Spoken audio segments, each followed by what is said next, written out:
Welcome back, my friends. Uh, this We are going to solve this beautiful integral, which is equal to the new year, which is 2022. So the question says that prove that 1 over pi e power minus 1 integral from 0 to infinity bx sin x divided by a plus x squared dx is equal to the 2022 for a equal 1, b equal 4044. So we are going to prove we let our integral I to be equal to the I, which is integral from 0 to infinity bx sin x divided by a plus x squared dx. So we will come up a new parameter.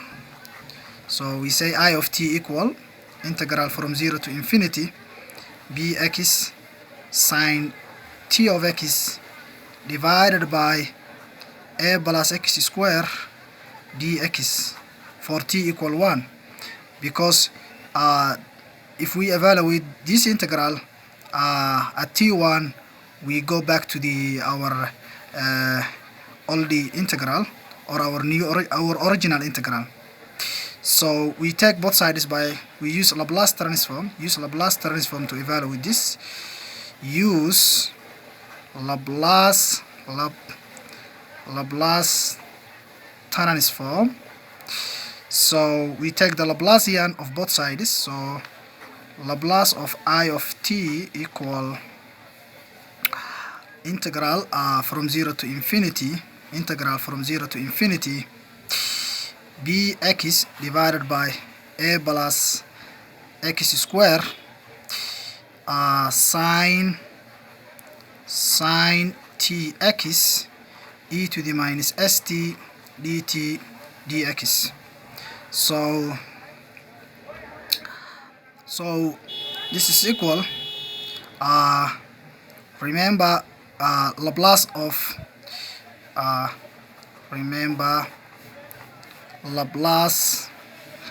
of sin a t, it is equal to the a divided by s squared plus a squared. So use that to evaluate this Laplace transform. So it is equal to the integral from 0 to infinity bx divided by a plus x squared times, so what is this Laplacian transform? It is equal to the x divided by x squared plus s squared dx.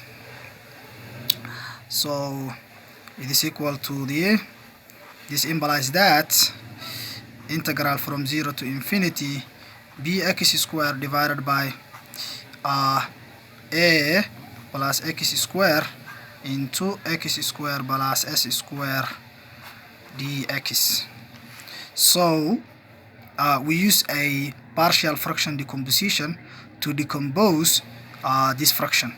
So bx squared over a plus x squared into x squared plus s squared can be written as ax plus b divided by a plus x squared plus cx plus d divided by x squared plus s squared.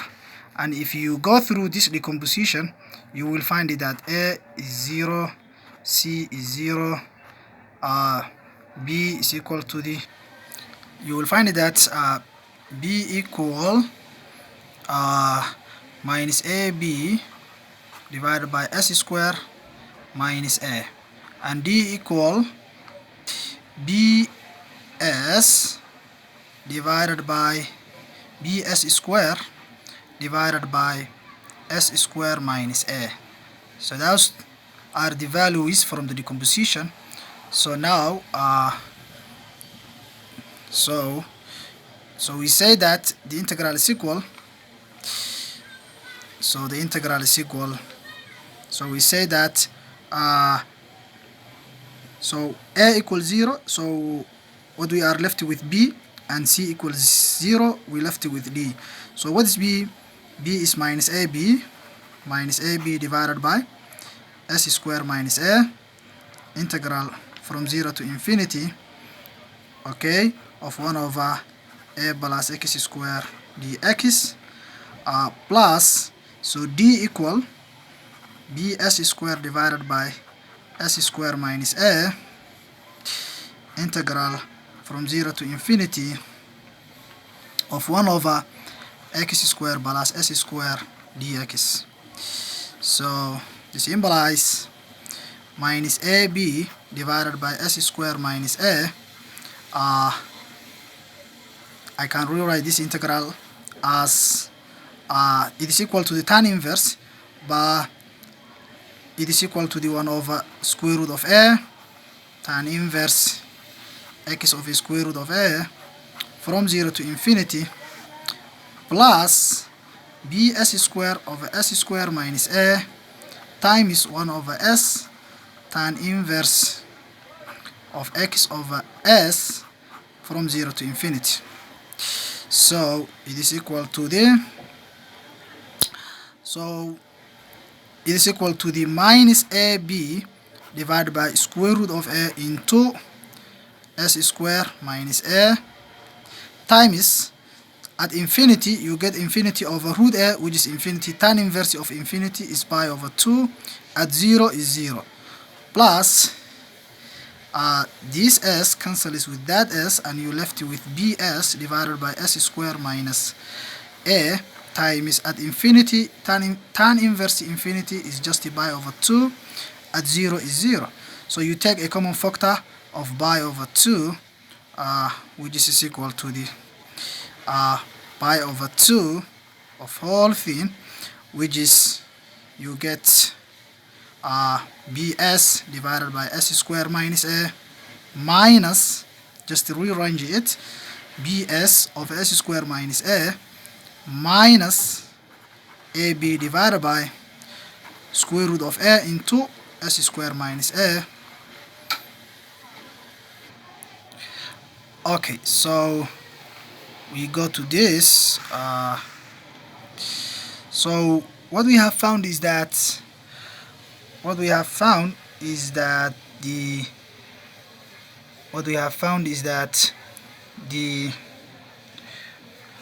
Laplace of our integral is equal to the pi over 2 into bs divided by s square minus a minus ab divided by square root of a into s square minus a. Okay, so to get I of t, we take both sides the Laplace inverse. So we take Laplace inverse of both sides. So we say that Laplace inverse of the Laplace of I of t is equal to the I of t, right? So take both sides Laplace inverse, so pi over 2 of the Laplace inverse of bs divided by s square minus a minus ab divided by square root of a into s square minus a. Okay, so pi over 2, so Laplace inverse is use linearity of the Laplace inverse, so you can distribute in, so you get times b, because as b is constant you take outside. Okay, so pi over 2 b Laplace inverse of s over s square minus a minus pi over 2. So as b is constant you can take outside, so yeah, so pi over 2 Laplace inverse ab divided by square root of a into s square minus a. So it is equal to the pi over 2. You can take pi over 2 as a common factor of whole thing, and you get b Laplace inverse of s over s square minus a, okay, minus, you can take outside b and square root of a, so b over square root of a, Laplace inverse of a divided by s square minus a. So we have to make this as a square and we have to make this as a square. So how can we make it? Let's see that. So pi over 2 b Laplace inverse of s over s square minus square root of a all square, okay, minus b over square root of a Laplace inverse of a divided by s square minus square root of a all square. So if you do that, then the square and the root will cancel, you will have a back. So note, just we have to remember that Laplace inverse of a divided by s square minus a square is equal to the sine hyperbolic of a t, right? Sine hyperbolic of a t. And also Laplace inverse of s over s square minus a square is equal to the cos, or the hyperbolic cos of a t. So apply that rule to this, so you get pi over 2 into b. So this, what is this? You see Laplace inverse s over s square minus radical a all square. So which one will apply this? Actually this one, Laplace inverse s over s square minus a square equal to the cos. So it's equal to the b cos of radical a t minus b over square root of a, and actually this one, a over s square minus root a square will be sine hyperbolic of square root of a t. So we knew that our original assumption that t is equal to the 1, right? So t equal 1. So back to that and evaluate t to be 1, and you get that pi over 2 into b cos square root of a minus b over radical a sine hyperbolic of square root of a. So we know that the hyperbolic functions are okay, so we can say that the sine hyperbolic of x, it is equal to the e to the x minus e to the minus x over 2.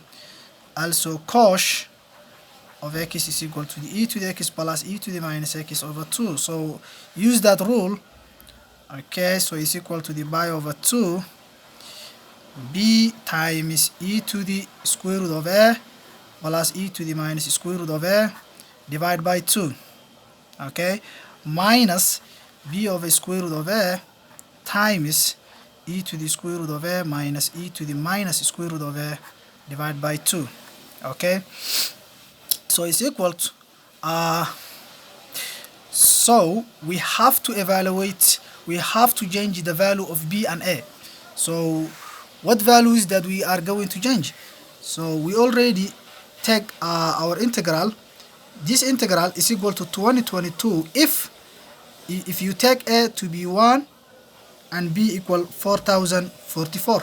So we put the value of a to be 1, the value of a is 1, and the value of b is 4044, okay.